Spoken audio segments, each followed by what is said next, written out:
Good morning, children. Today we are going to discuss about the which type of crops that are grown in desert region and what are the names of salt lakes that are in desert region, and also which is the largest salt lake in India, and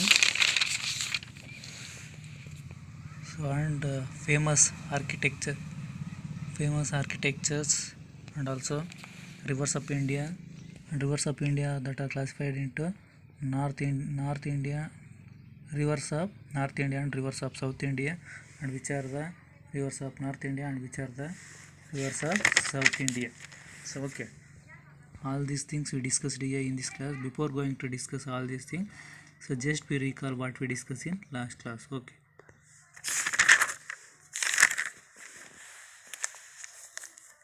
Okay, in last class we discussed about the how the humps are helps to camel. Yeah, humps store fat and sufficient amount of water which lasts for many weeks.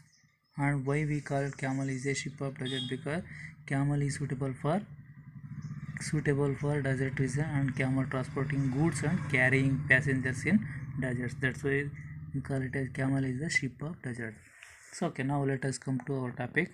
So which are the crops that are grown in desert region? Agriculture activities are found around the oasis only. Agriculture activities that are found around the oasis only. So okay, crops are bajra, jowar, maize, sesame, dates and chilies are grown here.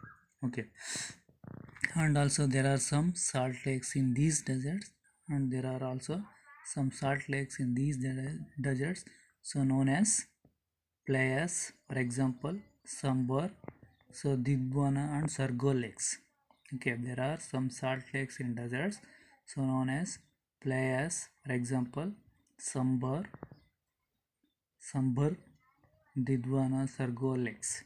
The Sambar lake is the largest salt lake in India. So we will ask questions: which is the largest salt lake in India? So you should write answer.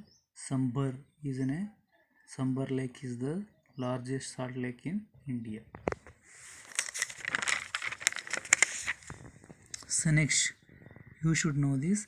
So you have learned the factors of environment and climate have effect on art and architecture. So okay, you have learned that factors of environment and climate have an effect on art and architecture. Okay, now let us see how the climate, environment and climate effect on art and architecture. So there are big and beautiful palaces built by experts, so which are the best examples of rare architecture in the deserts. Okay, there are big and beautiful palaces built by experts which are the best examples of rare architecture in the desert.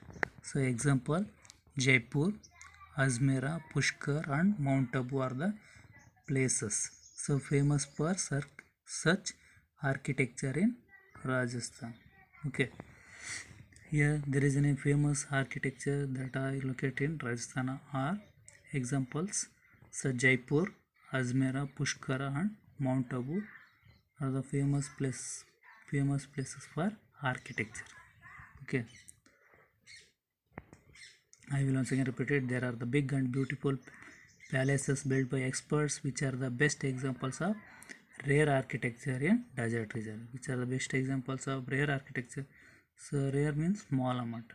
Okay, architecture in desert region. Example, Jaipur, Ajmera, Pushkar and Mount Abu are places famous for such architecture in Rajasthan. Okay. So next, now let us see some question answers. Okay. What is an oasis? Scarcity of water due to scanty rain. A fertile area in a desert is formed where the water comes up to the ground surface. This is known as oasis. I will once again repeat it. The scarcity of water due to the scanty rain.